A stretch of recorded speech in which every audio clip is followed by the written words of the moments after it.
हरि ओम श्री गुरुभ्यो नमः। हरि ओम। ओम गणानां त्वा गणपतिगुं हवामहे कविं कवीनामुपमश्रवस्तमं ज्येष्ठराजं ब्रह्मणां ब्रह्मणस्पदानश्चन्वन्नोदिभिः सीदसादनम्। ओम श्री महागणपतये नमः। श्रुतिस्मृतिपुराणानामालयं करुणालयं नमामि भगवत्पादशङ्करं लोकशङ्करं।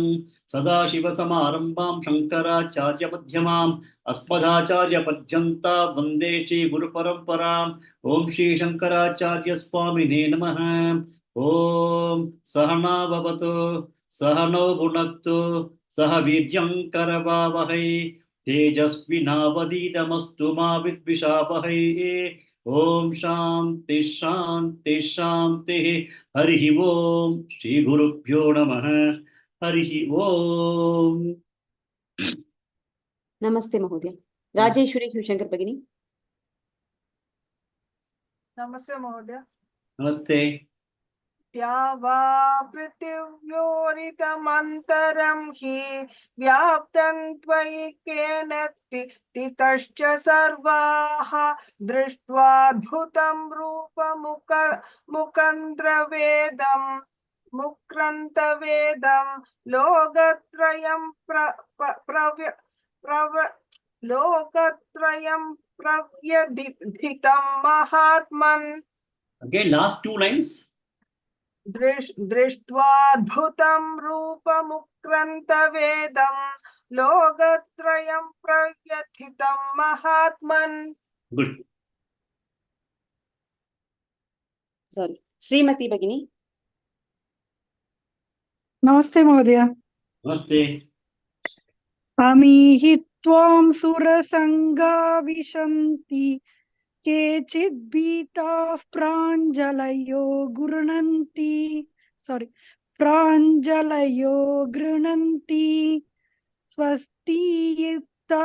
स्वस्तीत्युक्त्वा महर्षि सिद्धसङ्गाः स्तुवन्ति त्वां स्तुतिभिः पुष्कलाभिः।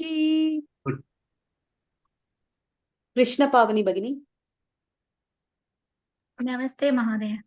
नमस्ते। रुद्रादित्या वसवो ये च साध्याः विश्वेश्विनो मरुतश्चोष्मपाश्च गन्धर्वयक्षासुरसिद्धसङ्घाः वीक्षन्ते त्वां विस्मिताश्चैव सर्वे। Good. वीणा फानिश्री भगिनी।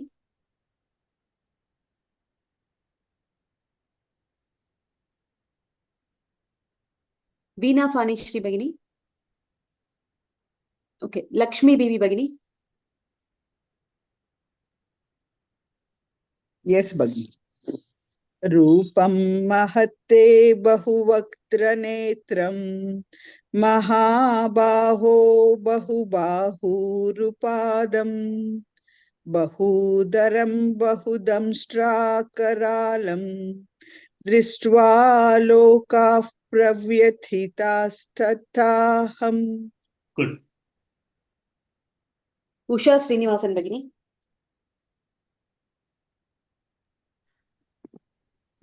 Ma'am, yesterday I didn't attend the class. Okay, Sheela Shinde भगिनी। नभस्पृशं दीप्तमनेकवर्णं व्यात्ताननं दीप्तविशालनेत्रं दृष्ट्वा हि त्वां प्रव्यथितान्तरात्मा धृतेन विन्दामि शमं च विष्णो। Okay, good. अनुपमा भट्ट भगिनी।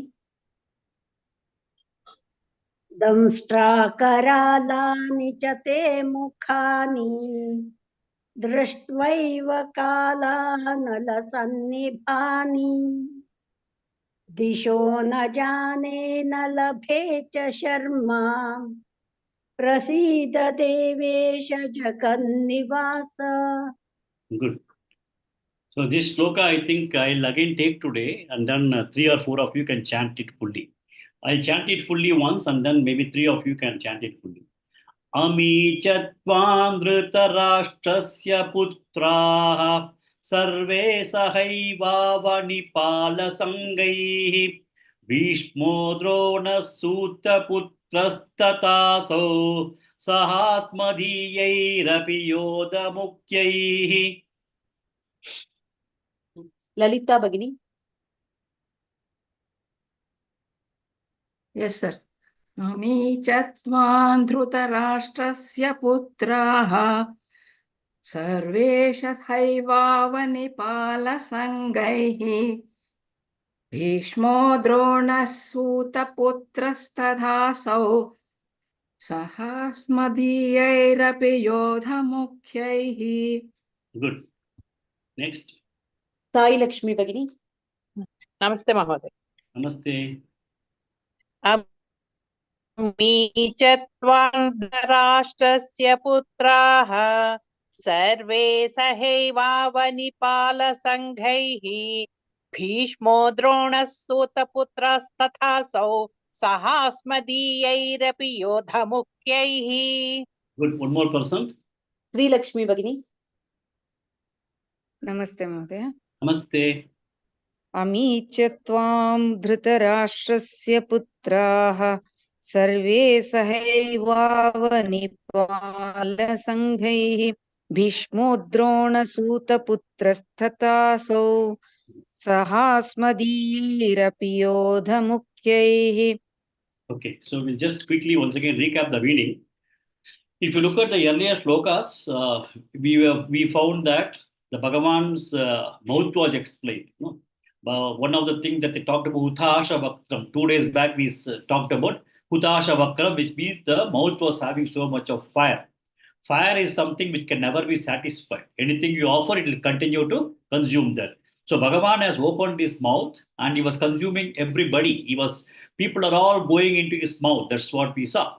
Then we also had another thing, Damsha Karalani. He was also talking about the teeth. He was having a lot of teeth. Okay, it's a human form is one thing, but it is not necessary that the form need to be human.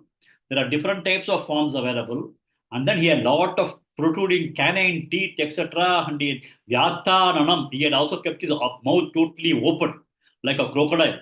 So if you look at that, it was looking absolutely fierce. And he was consuming people. People are all getting into his mouth. That's what we saw yesterday. So if you look at the mouth has to be understood to be as a Kala Tattvam. Kala is what? Time.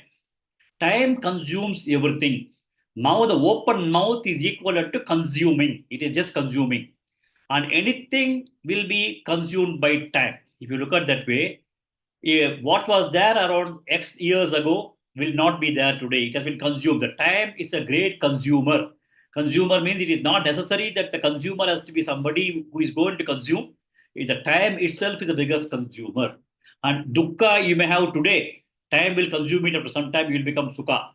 You may have sukha today. After some time that also might become dukkha because sukha is also consumed. Today we have this body. After some time the time will consume. The body will no more be existent. So time is supposed to be the greatest consumer. This is the Kala Tattvam we need to understand. And when you look at the Kala Tattvam, we also have to understand the Kala Tattvam has as individuals like all of us, there is a beginning, time at that time. We are born in time, we are sustained in time, and we die in time. The bodies fall in time. So when you look at that way, the time is a part of our life, essential part of our life, right from birth to death. The time, the Kala Tattvam at the time of birth can be perhaps called as Brahma's responsibility. Sustenance, when we are living, it is Vishnu. Then we have Shiva. But now the Kala Tattvam is happening in the entire Vishwarupam because creation is taking place and also destruction is taking place. Arjuna's eye is getting stuck to only destruction that is taking place. He is seeing everybody getting into his mouth and getting destroyed. All of them are getting consumed. Now, what we have to understand is that if you look at the Kala Tattvam or Vishwarupa Darshanam is showing both. It is showing the beautiful Alps mountain, Himalayas mountain. It is also showing you people struggling in the hospitals. It may also show you people getting consumed by Lord by his terrible teeth, canine teeth, and open mouth and fiery mouth and consuming everything. You can see all these things in the thing. But one has to understand and accept that opposites are a part of life. In the Vishwarupam also, opposites are there. Birth is there, death is there, growth is there, the decay is there, disease is there, health is there, disease is there. No, birth is there, death. So if you look at that, all these opposites are going to be a part of the Vishwarupam. And if somebody is getting frightened, that means the person has fully not understood the principle of Kala Tattvam. Okay, they have to understand this is all Bhagavan, and we are also a part of Bhagavan. So Vishwarupam will become fearsome only for those people who are immature.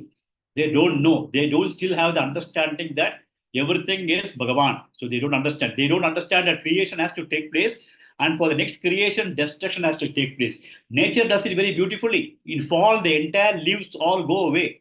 Spring, everything again comes up. When it comes to human beings, the fall is always thought to be a very big disaster for all of us. So we have to understand. So that is primarily Vishwarupa will be frightening if a person is going to be immature or the person has got ahankara. The ego may be that I am different and that is different. If that kind of thing is there, even Vishwarupa will be fearsome. And ignorance of the jnana, the total jnana of Bhagavan and the Nirguna Brahman. If somebody is not having this awareness, then they will also have things as fear. So Arjuna, as of now, he is not able to relate himself to the Vishwarupa Darshanam. He is looking at everything else and he is not a part of the Vishwarupa Darshanam, and that is because of that Vidya, he is not having that kind of a courage. He is having that fear. Now, as he see, Bhagavan is not only showing the current, he was showing something of the past, something current, something what is bound to come. Now, what is in this shloka, what is happening is that he is finding that in the open Vyataranam, the open mouth of Bhagavan, what is happening? Dhritarashtrasya putraha. He is finding that children of Dhritarashtra are all getting into the mouth. Sarve, all the children. Sahayeva avanipala sangaihi. Along with that, avani means earth. Earth means the people who are avanipalas means the people who are taking care of the earth. That is the kings. Lot of kings who have come to the war field, and those kings are also getting consumed. Avanipala sangai means group of people. So lots of kings are also sahayeva. In the same way, kings are also getting consumed who are on the both sides of the battlefield. Then he is also finding Bhishma is entering into his mouth. Drona is entering into his mouth. Sutaputra is Karna. Karna is entering into his mouth. Then Saha Asmadiyai Rapi. The same way, even our own people are entering. Who are they? Yoda Mukhyahi, important warriors like Drishtadyumna, then Virata, and then Drupada, then all the children of Draupadi, Abhimanyu, they're all getting into it. So he is also getting a picture of what is going to happen in the future. The other thing that we need to understand is that everything that is going to happen is all fixed. Not that when Arjuna is seeing that, he is able to see what is bound to come, which means that all those things have already been predetermined. Okay, and it's a question of the prarabdha and the karma and all those things that are acting on an individual, and that's what is now taking into showing the result of everybody getting into the mouth of Lord Bhagavan, the Vishwarupa Lord, and it is all Arjuna is able to see all those kinds of things. So it is not that it is Arjuna who is going to wage a war and kill any of these people. They are going to go. They are all ready for departure. Whatever this fellow is going to leave is only the arrow which is going to kill him, which is like a ripe fruit which is ready to fall down. Somebody goes and touches it, it falls down. It is all like that. So everything is being consumed by the time. Okay. The other important thing that you need to understand, okay, I think I'll take it up in the next shloka, which I'll talk about. Next. Krishna Pavani Bhagini. Vaktrani te tvaramana vishanti. Vaktrani te tvaramana vishanti. वक्त्राणि ते त्वरमाणा विशन्ति दंष्ट्राकरालानि भयानकानि दंष्ट्राकराळानि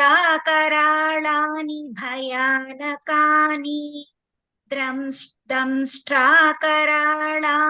भयानकानि वक्त्राणि ते त्वरमाणा विशन्ति दंष्ट्राकरालानि भयानकानि वक्त्राणि ते त्वरमाणा विशन्ति दंष्ट्राकराळानि भयानकानि वक्त्राणि ते त्वरमाणा विशन्ति दंष्ट्राकराळानि भयानकानि. Good. Next. Kashmira Bhagini.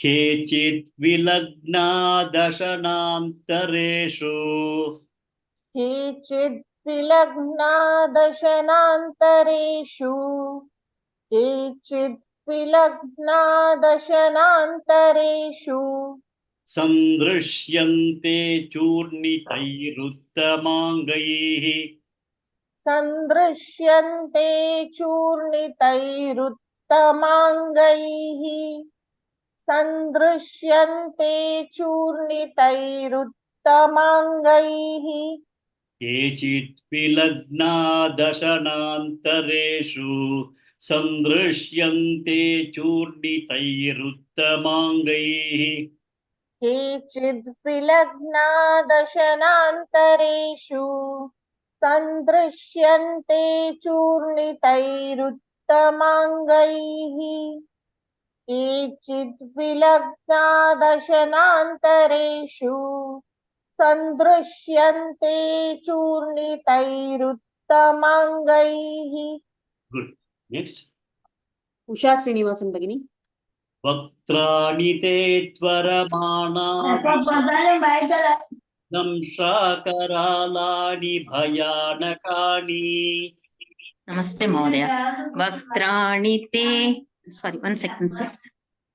Vaktrani te tvaramana vishanti damshrakaralani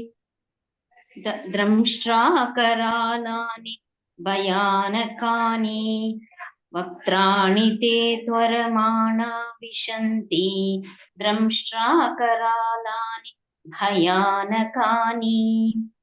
Next. Sorry, sir. Gurumurthy Mahodaya. केचित् विलग्ना दशनान्तरेषु सन्दृश्यन्ते चूर्णितैरुत्तमाङ्गैः केचित् विलग्ना दशनान्तरेषु सन्दृश्यन्ते चूर्णितैरुत्तमाङ्गे केचित् विलग्ना दशनान्तरेषु सन्दृश्यन्ते चूर्णितैरुत्तमाङ्गैः. Good. Anupama Bhatt Bhagini.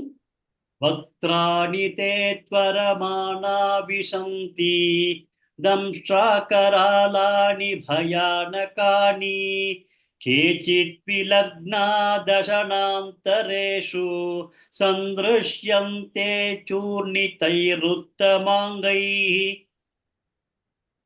वक्त्राणि ते त्वरमाणा विशन्ति दंष्ट्राकरालानि भयानकानि केचिद्विलग्ना दशनान्तरेषु सन्दृश्यन्ते चूर्णितैरुत्तमाङ्गैः. Good. Next. Lakshmi Bibi Bhagini. Two shlokas slowly. Yes, sir. वक्त्राणि ते त्वरमाणा विशन्ति दंष्ट्राकरालानि भयानकानि केचिद् विलग्ना दशनान्तरेषु सन्दृश्यन्ते चूर्णितैरुत्तमाङ्गैः. Good. Next. Srimati Bhagini. Yes, Mother. Yeah. वक्त्राणि ते त्वरन् वक्त्राणि ते त्वरमाण विशन्ति Paramana Vishanti.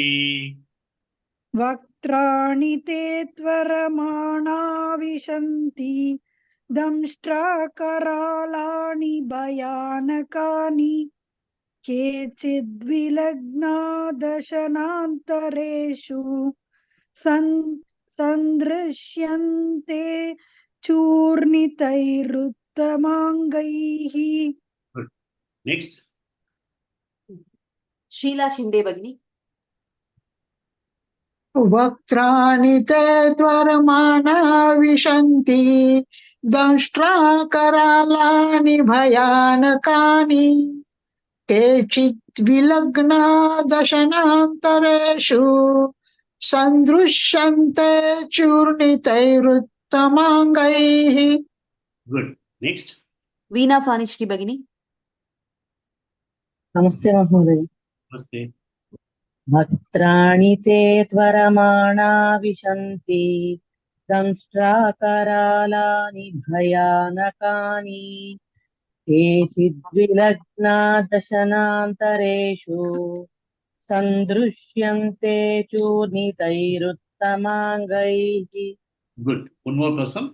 राजेश्वरी शिवशंकर भगिनी. वक्त्राणि ते त्वरमाणा विशन्ति दंष्ट्राकरालानि भयानकानि केचित् विलग्ना दशनान्तरेषु सन्दृश्यन्ते चूर्णितैरुत्तमाङ्गैः. Okay. So in the previous shloka, we saw Dhritarashtra's children, then Bhishma, Drona, all the kings, and then even kings belonging to Pandava, everybody was entering the mouth of Bhagavan. Mouth, we said, is the Kalatattvam. Now he is continuing. Te Bhaktrani Paramana Vishanti. Paramana means in haste. All the people that has been discussed earlier, and also many other people, many of the people who have been assembled in the war. Everybody is seem to be entering into the Bhaktrani of the mouth of Bhagavan with haste. Bhaktrani te Tvaramana, with haste, Vishanti, they're all entering. And then Damsha Karalani Bhayanakani, the fierce and fearful teeth, the canine teeth projecting, that kind of a teeth, everybody is entering into the mouth of Bhagavan. Okay. Then we see everybody, Dhritarashtra's children and Karna, Bhishma, Drona, everybody. Then what is happening is that supposing if you are going to eat peanut, if we all eat peanut, we take one peanut at a time and eat, then you swallow it. Second time you take one more peanut and eat, then you swallow it. Then it's fine, everything is getting chewed up. Here, some people have one by one, they eat and chew it and gulp it. Somebody will take 5, 6 of them and put it in the mouth and then start eating it. Okay. But now when you look at Bhagavan, when you put 5 of the peanuts or 10 of the peanuts in the mouth, what happens? Something will get stuck here, something will stuck here, something will get somewhere, it will get stuck on all over places. Some of them would have got only bitten small, big piece will still be not fully cut. All those kinds of peanuts will be inside your mouth. So what happened is that with so many people entering into the mouth, some people, Vilagna Dashanantareshu, between the teeth of Bhagavan, they got stuck. Just imagine, like Bhagavan has used a toothpick now to remove Dhritarashtra's son. One fellow is stuck in between the teeth. So, Kechit Vilagna. Vilagna means getting stuck. Some of them are stuck between the teeth. Dashana Antareshu. In between the teeth, some people are getting stuck because so many are entering. And then what does he? All these things are seen. Sandrisha, all these things are being seen. And then Churnitaihi Uttamangaihi. Uttamangai means what? Angaihi means body parts. Which is Uttamangai is head. Right? If you look at our body, the most important part of the body is the head, where brain is there and most of the important organs are there. So Uttama Angai means head. Churnitaihi means that head is getting crushed. And then he is being bitten by the jaws. That is what he is seeing. Our Arjuna is seeing that all these people are entering into the deadly mouth of Bhagavan, and people are all running, getting in with such a big haste. Some of them are getting stuck in between the teeth, and then Bhagavan is also, Arjuna is seeing, Sandrishyante, I am seeing what? Churnitaihi Uttamangaihi, even heads are getting crushed, and then he is chewing. All these things are being seen. Now, if you look at this sloka in the perspective, the way I explained, no, it will look very, very horrible. No, you all feel, "Arey, what is this? What is Lord Krishna doing all these nonsense?" That's what we all think. But we have to understand that we are talking about Krishna's mouth as Kala Tattvam. Now, in the Kala Tattvam, we all have to die. I may have somebody who was died in a house, no, at the age of 75, they would have died. They would have had a brain problem, and then the head would have gone. They would have dementia and then brain problems or brain cancer, they would have died. So that is Uttamangai. That is means he has died out of somebody dies because of head, somebody is dying because of leg problem, gangrene problem. So that is equal to Bhagavan crushing the leg. Okay, so it is not that Bhagavan is doing all those things. We have to understand creation takes place. We also have to understand destruction takes place. Destruction takes place in all of us. Every day there are millions of cells that is getting destroyed, and all of us we are marching every minute towards our fall of this body. The fall of the body will take place in any form. Somebody may have some liver problem, somebody may have a heart problem, somebody may have a pancreas problem, diabetes, kidney, all these problems are there. So all these parts getting destroyed is what is depicted here. Okay, it is not that Bhagavan is doing that.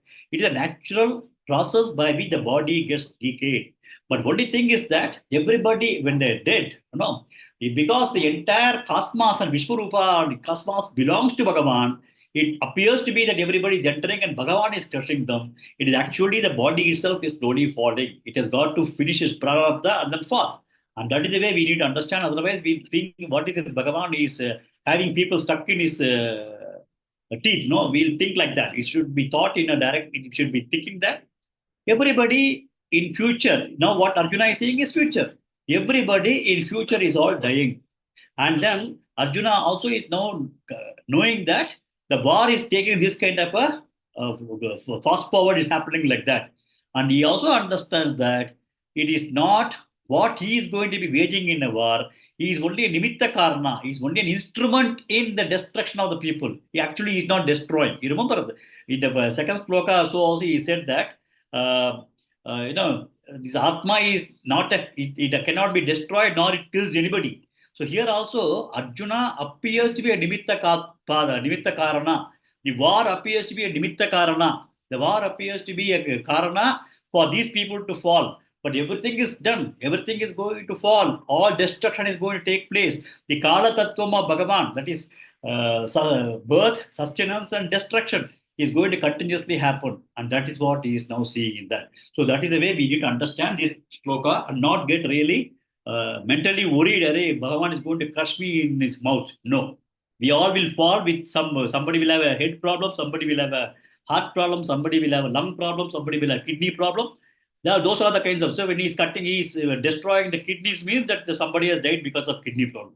You should take it like that. So, Vaktrani te tvaramana vishanti, damsha karalani bhayanakani, kechit vilagna dashanantareshu, samdrushyanche churnitaihi uttama angaihi. Okay.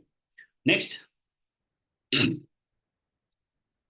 Gurumurti Mahodaya. Yatha nadinam bahavombuvegaha. यदा नदीनां बहवोऽम्बुवेगाः यदा नदीनां बहवोऽम्बुवेगाः समुद्रमेवाभिमुखा द्रवन्ति समुद्रमेवाभिमुखा द्रवन्ति यथा नदीनां बहवोऽम्बुवेगाः समुद्रमेवाभिमुखा द्रवन्ति यथा नदीनां बहवोऽम्बुवेगाः समुद्रमेवाभिमुखा द्रवन्ति यदा नदीनां बहवोऽम्बुवेगाः समुद्रमेवाभिमुखा द्रवन्ति. Good. Next. Lalita Bhagini. तथा तवामी नरलोकवीराः विशन्ति न वक्त्राण्यभिविज्वलन्ति तथा तवामी नरलोकवीरा विशन्ति वक्त्राण्यभिविज्वलन्ति तथा तवामि नरलोकवीरा विशन्ति वक्त्राण्यभिविज्वलन्ति. That it should be, that this is not missing. The colon is missing there. Tata tavami naraloka viraha. Hana. It's the plural. Naraloka vira. Vira means all the soldiers. It's a plural. So we should say tata tavami naraloka viraha. Vishanti bhaktran yabhivijvalanti. When you don't pause in that particular place, you can say tata tavami naraloka vira vishanti bhaktran yabhivij. That we can do it fast. But when you're stopping, you should say naraloka viraha. Okay, sir. Tadha tavami naraloka viraha vishanti vaktranyabhi vijvalanti. Yabi vijvalanti. Vaktranyabhi vijvalanti.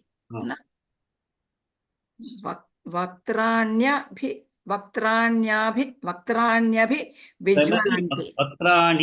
Vaktrani means mouths. Abhivijvalanti. So vaktranyabi vijvalanti. Vaktranyabi vijvalanti. Okay. Nyabhi vijvalanti. Okay, sir. Abhivijvalanti is the word. So vaktrani abhivijvalanti become vaktranyabi vijvalanti. Vaktranyabi vijvalanti. Correct. Once again, can you chant the last two lines? Yes, sir. Tadha tavami naraloka viraha vishanti vaktranyabhi vijvalanti. Good. Next. Krishna Pavani Bhagini.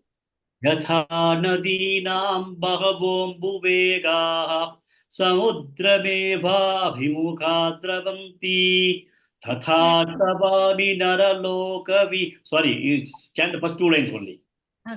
यथा नदीनां बहवोऽम्बुवेगाः समुद्रमेवाभिमुखा द्रवन्ति यथा नदीनां बहवोऽम्बुवेगाः समुद्रमेवाभिमुखा द्रवन्ति. Good. Next. No, it's dravanti, not drivanti. Dravanti. Yeah. Sheila Shinde Bhagini.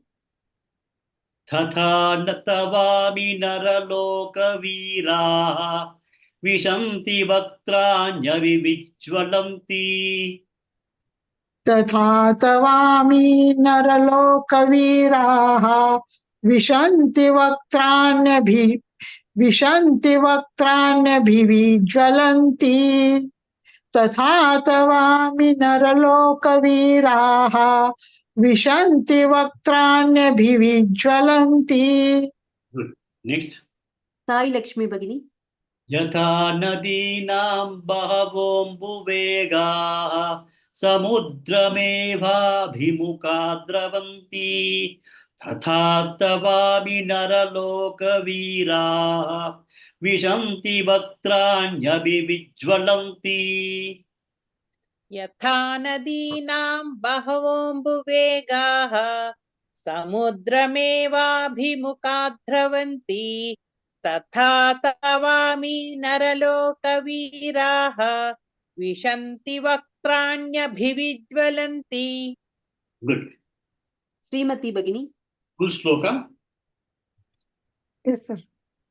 यदा नदीनां बहवोऽम्बुवेगाः समुद्रमेवाभिमुखा द्रवन्ति तथा तवामि नरलोकवीराः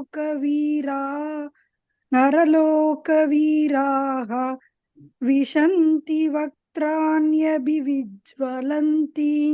Good. Next. Sri Lakshmi Bhagini. Yes, sir. यथा नदीनां बहवोऽम्बुवेगाः समुद्रमेवाभिमुखा द्रवन्ति तथा तवामि नरलोकवीराः विशन्ति वक्त्राण्यभिविज्वलन्ति. Good. Next.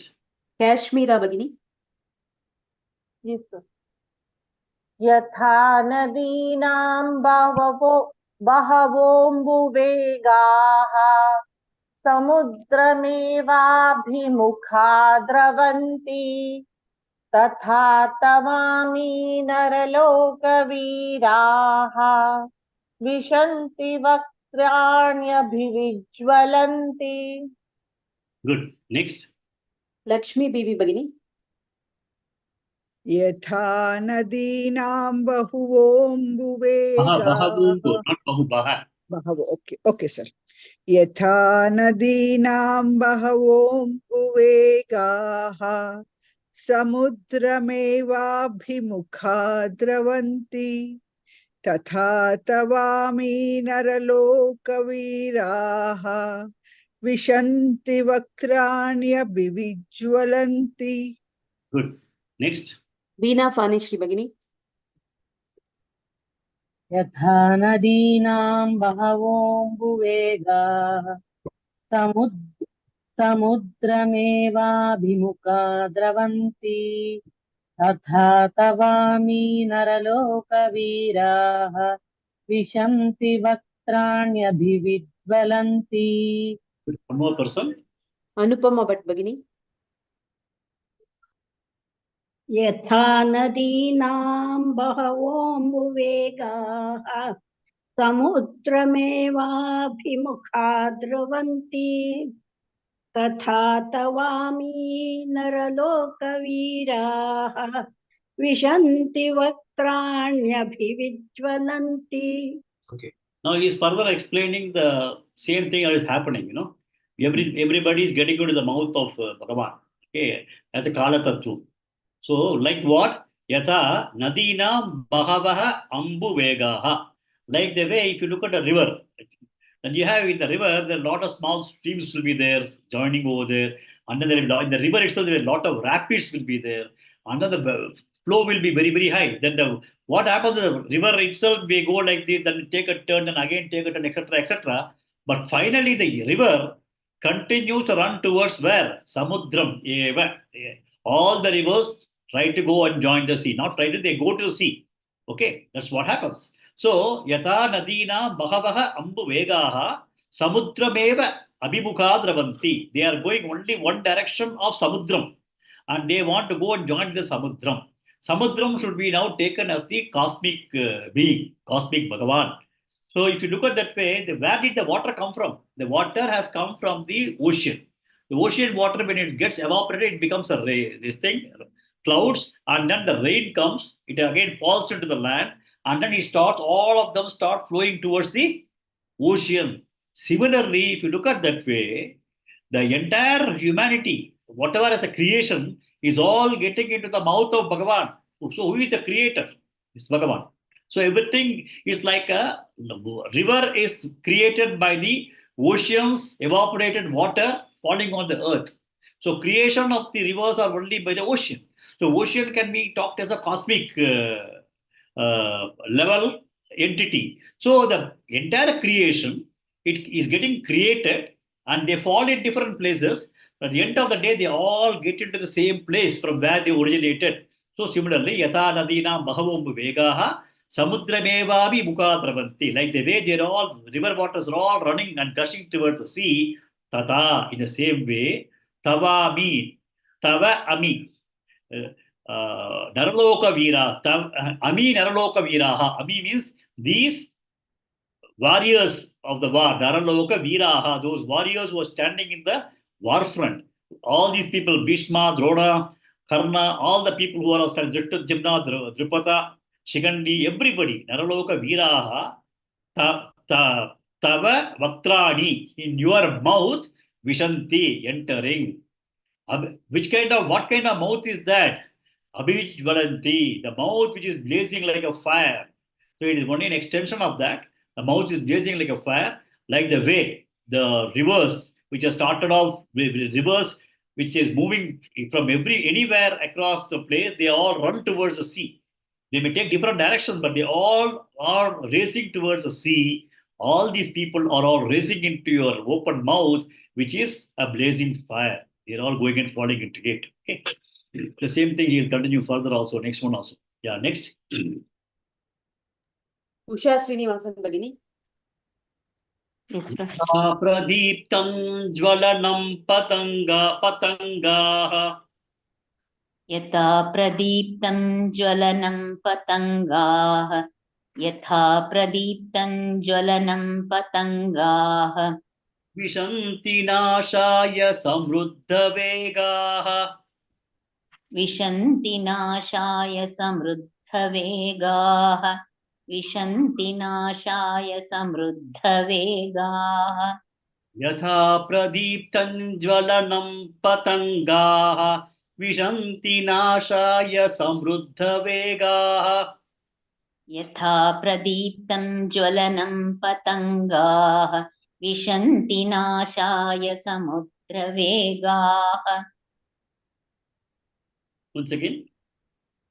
यथा प्रदीप्तं ज्वलनं पतङ्गाः विशन्ति नाशाय समृद्धवेगाः. Good. Next.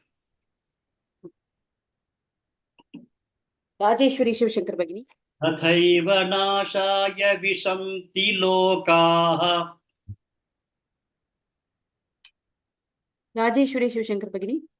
तथैव नाशाय विशन्ति लोकाः तथैव नाशाय विशन्ति लोकाः तवापि वक्त्राणि समृद्धवेगाः.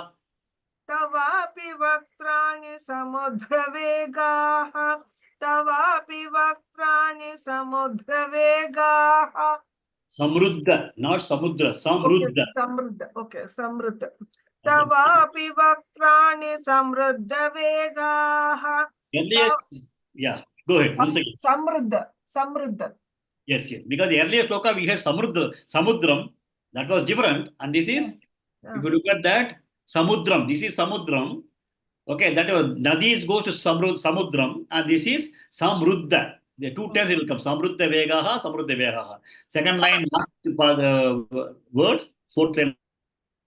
तवापि वक्त्राणि समृद्धवेगाः तवापि वक्त्राणि समृद्धवेगाः तथैव नाशाय विशन्ति लोकाः तवापि वक्त्राणि समृद्धवेगाः.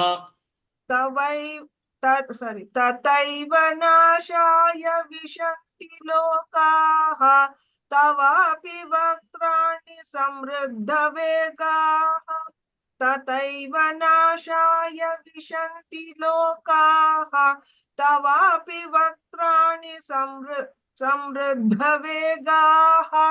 Good. Next. श्रीलक्ष्मी भगिनी. यथा प्रदीप्तं ज्वलनं पतंगाः विशन्ति नाशाय समृद्धवेगाः. यथा प्रदीप्तं ज्वलनं पतङ्गाः विशन्ति नाशाय समृद्धवेगाः यथा प्रदीप्तं ज्वलनं पतङ्गा विशन्ति नाशाय समृद्धवेगाः. Okay. Next. Repeat. यथा प्रदीप्तं ज्वलनं पतंगाः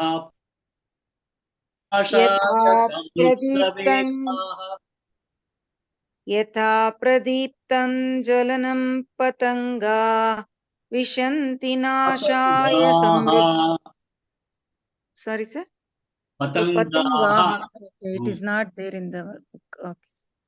यथा प्रदीप्तं ज्वलनं पतङ्गाः विशन्ति नाशाय समृद्धवेगाः यथा प्रदीप्तं ज्वलनं पतङ्गाः विशन्ति नाशाय समृद्धवेगाः.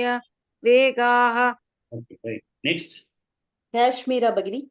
तथैव नाशाय विशन्ति लोकाः तवापि वक्त्राणि समृद्धवेगाः. तथैव नाशाय विशन्ति लोकाः तवापि वक्त्राणि समृद्धवेगाः. तथैव नाशाय विशन्ति लोकाः तवापि वक्त्राणि समृद्धवेगाः। Good. Next. Sheila Shinde Bagini.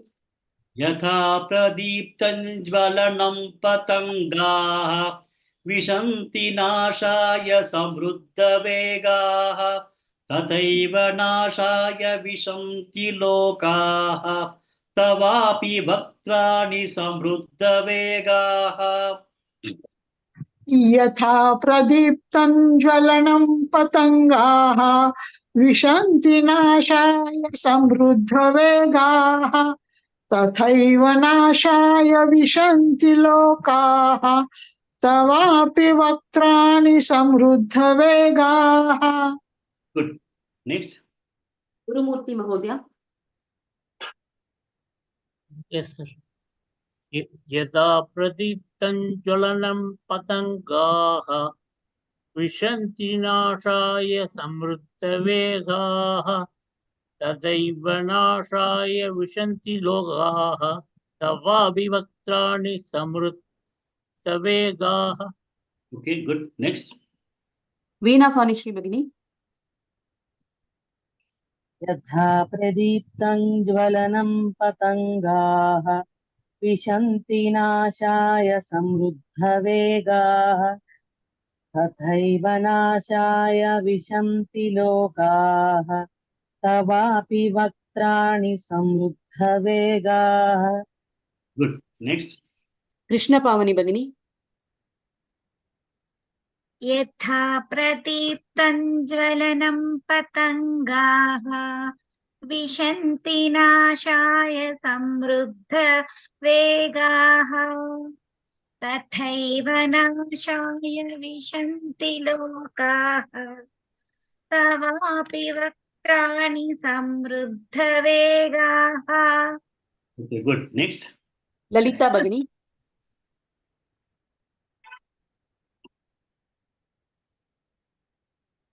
यथा प्रदीप्तं ज्वलनं पतङ्गाः विशन्ति नाशाय समृद्धवेगाः तथैव नाशाय विशन्ति लोकाः तवापि वक्त्राणि समृद्धवेगाः. Good. Next. Sai Lakshmi Bagini. यथा प्रदीप्तं ज्वलनं पतङ्गाः विशन्ति नाशाय समृद्धवेगाः तथैव नाशाय विशन्ति लोकाः तवापि वक्त्राणि समृद्धवेगाः. So this shloka is again another metaphor, another example like what was given in the earlier shloka. Like Nadi, all the Nadis were all rushing towards the sea. So, and this is another example like that.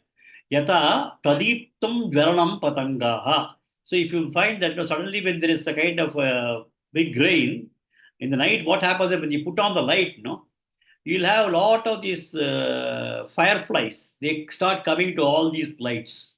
And then you'll find in the tube light and all, there will be hundreds and thousands of them. They're all born just few hours after the rain, and then they all fly, and then they all go and then stick on to that light. Then suddenly, supposing there's a power failure, the light also goes. Then you have got a candle lamp in the house, and then there's a blazing fire in the candle lamp. And these fireflies get attracted, they go and fall on the candle fire and they get burnt. Okay. Yata pradiptam jvaranam patangaha. And what do they? Vishanti nashaya samruddha vegaha. Vishanti, they enter. How do they enter? Samruddha vegaha. With great speed they enter. And then what do they do? What happens? Nashaya, they all get destroyed. Like the way the fireflies, when they start looking at a fire and then start rushing towards the fire because they are attracted to it, they go there and then they get into the fire, they get destroyed. Similarly, Tataiva, in the same way, Lokaha Vishanti, Tavapi Vaktrani. I find that all these people, all the Daraloka Viraha, Lokaha, all these people, Tavapi Vaktava Vaktrani, Samruddha Vegaha, they are also running, gushing into your mouth and getting destroyed, Nashaya. So he is now looking only at the Kala Tattvam where destruction is taking place, and he is seeing all these kinds of things where everybody is gushing him, and he is comparing what is happening to that of a water running into the ocean, and then the fireflies running into the fire and then getting destroyed. All of them get destroyed. They all run toward destruction. They are destroying themselves. That's what is told in the sloka. Like the way the fireflies, these people are all getting into your mouth. It is a Kala Chakram. Kala Chakram, everybody has to ensure that the Kala Chakram you have got to fall. At the end comes, everybody has to fall. This is not a permanent thing that we have in this life. So when you look at this particular principle, I think yesterday also we talked about that. He have got a creation taking place at one place that is also possible for Arjuna to see. He can see all the rishis, etc. He can also see the sustenance of the entire beautiful thing. He's also seeing destruction taking place. Only thing is that his eyes are now attached, or eyes are now stuck with what is happening in the destruction side. Okay. Now, when you're not looking at things as opposites, if you're accepting it grace, there's no fear. You are accepting birth, you're accepting death. If that is the attitude, then there's no problem. So, in fact, in the commentary, they say that you should take birth as a mangalam, death also is a mangalam. Happiness is mangalam. Sad sorrow is also mangalam. We have to have that attitude. Everything is mangalam. You can take it that way. Okay, so if you don't look at it, if you look at it that way, then you don't have any fear because everything has to happen. That's happening. That is the way you will take it. But if you are not able to accept that, then you have all kinds of fear because you feel, oh, that is also going to happen to me. This is, it's become very, very scary.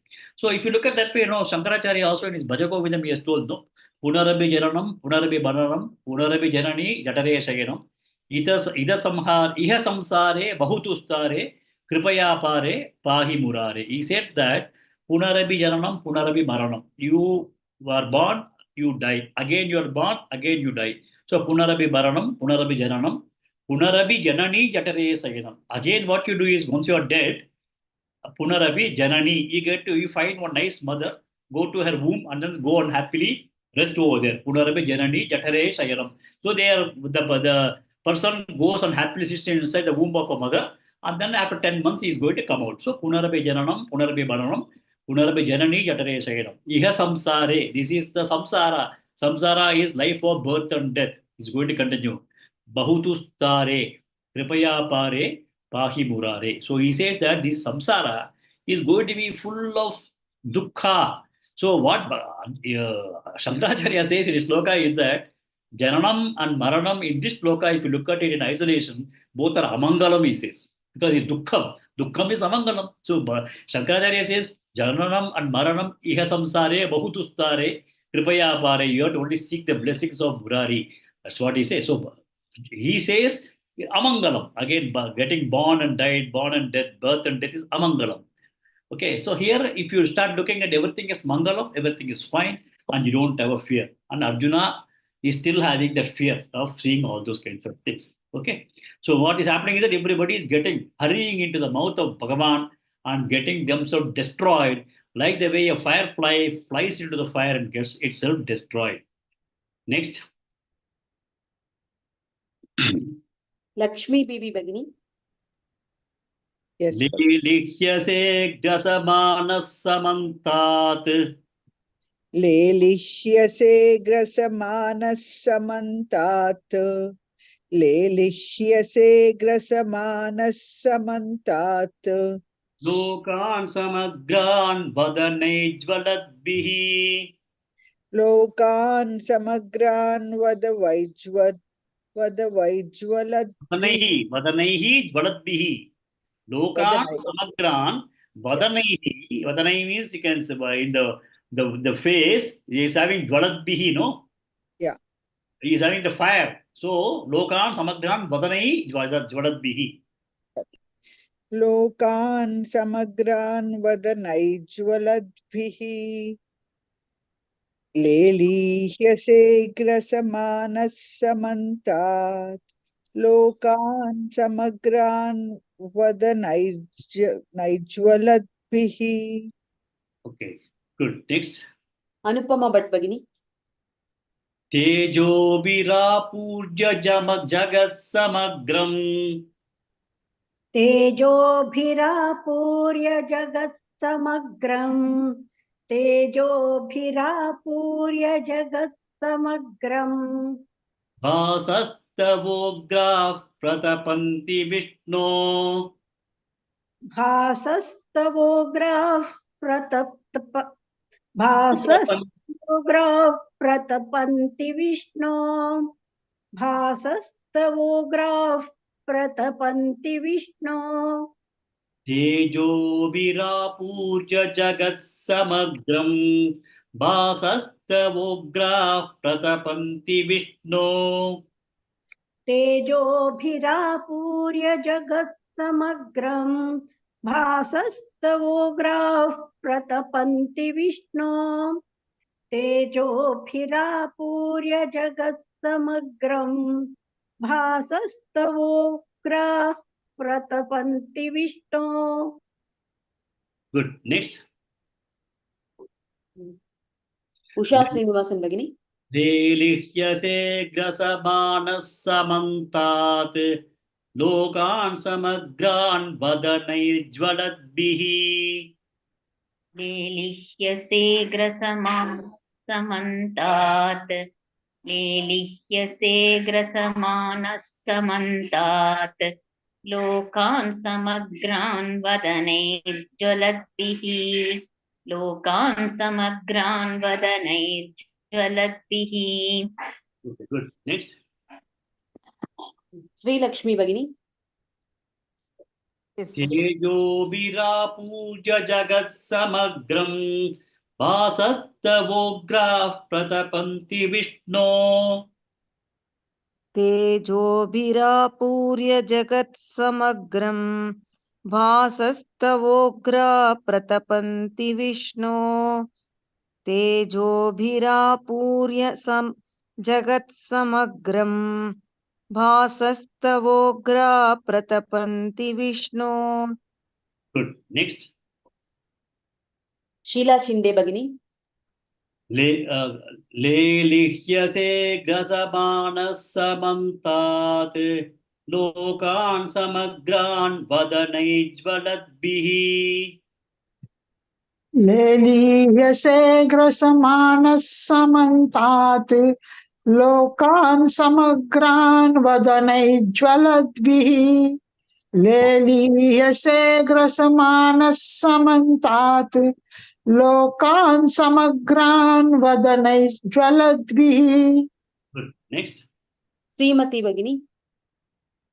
तेजोपूर्य जगत्समग्रम् भासस्तवोग्राः प्रतपन्ति विष्णो तेजोभिरापूर्य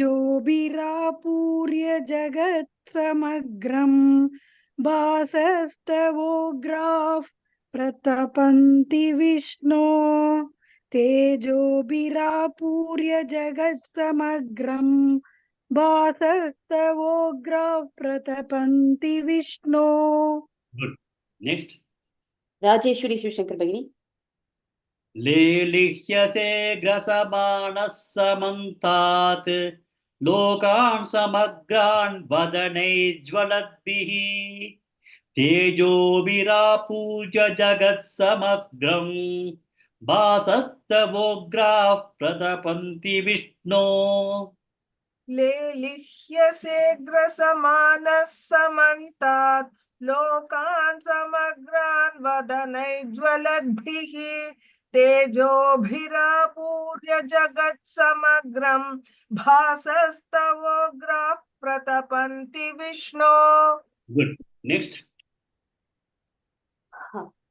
ललिता भगिनी. Full shloka once. Yes, sir.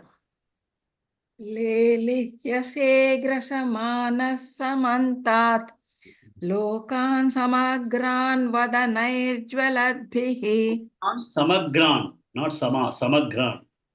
लोकान् समग्रान् वदनैर्ज्वलद्भिः तेजोभिरापूर्य जगत्समग्रम् भासस्तवोग्राः प्रतपन्ति विष्णो.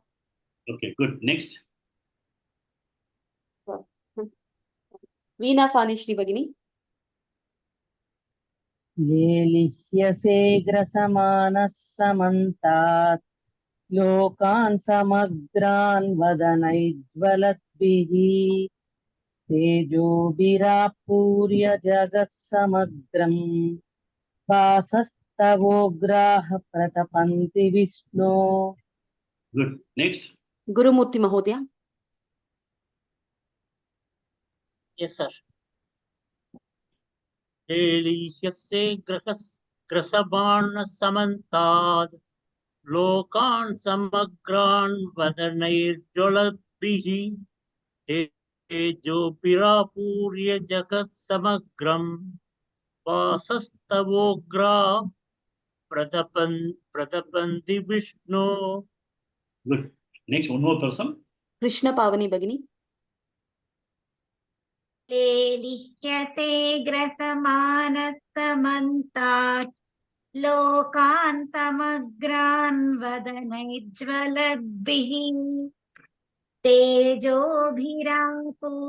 जगत्समग्रम् भासस्तवोग्राः प्रतपन्ति विष्णो. Good. One more person. Lakshmi Bibi Bhagini. लेलिह्यसे ग्रसमानः समन्तात् लोकान् समग्रान् वदनैज्ज्वलद्भिः तेजोभिरापूर्य जगत्समग्रम् वासस्तवोग्राः प्रतपन्ति Vishnu.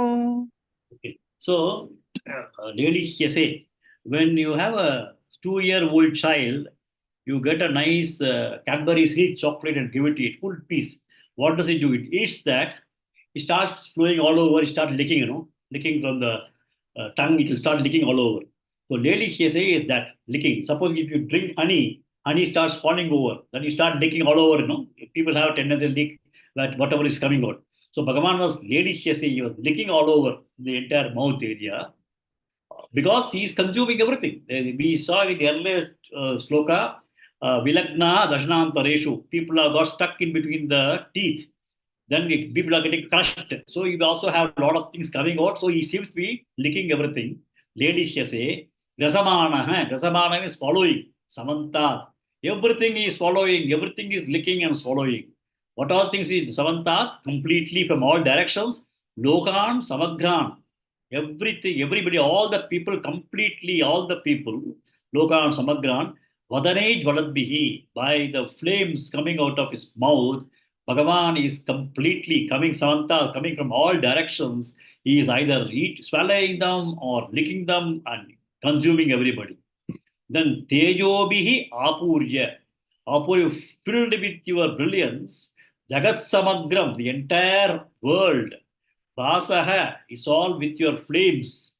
Ugraha, Ugraha Basaha means your fierce flames, Pratapanti, it's all getting burnt. It's all getting burnt, Vishnu. I find that everything is getting burnt, everything is getting consumed, everything is getting eaten away. And I find that your mouth is Kutasha Vaktram, it is full of fire. Here also, Iteju, Vadanej Vadadbihi. So you are doing all these things. So Arjuna is now having a doubt as to who is this person who is standing in front of me. So he's going to ask the question on Monday. Who are you? Because after seeing all these things, all of us also have got a fear. No, what is happening?